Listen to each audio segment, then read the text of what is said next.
Warga di sekitar Tukat Unde, Kelurahan Semarepure, Kelot Kangin, Kelungkung digegerkan oleh penemuan orok laki-laki di Sungai Unde Senin 29 Maret sekitar pukul 21 WITA.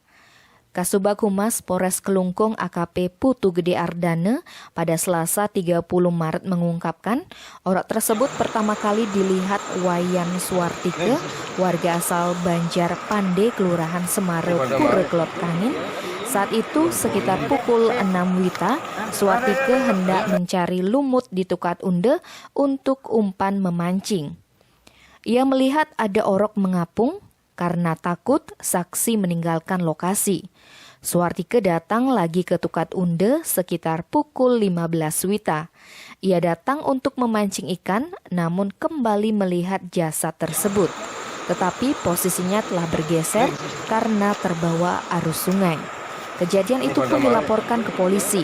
Saat polisi turun ke lokasi, orok tersebut sudah tidak ada di tempat semula. Orok tersebut baru ditemukan sekitar pukul 21 WITA dan langsung dibawa ke RSUD Kelungkung. Polres Kelungkung masih menyelidiki pelaku pembuang orok tersebut. Dikonfirmasi terpisah Kepala Pelaksana Badan Penanggulangan Bencana Daerah Kabupaten Kelungkung Iputu Widiade mengungkapkan orok tersebut ditemukan nyangkut di batu dan sudah dibawa ke RSUD Kelungkung. Tim Bali Express melaporkan.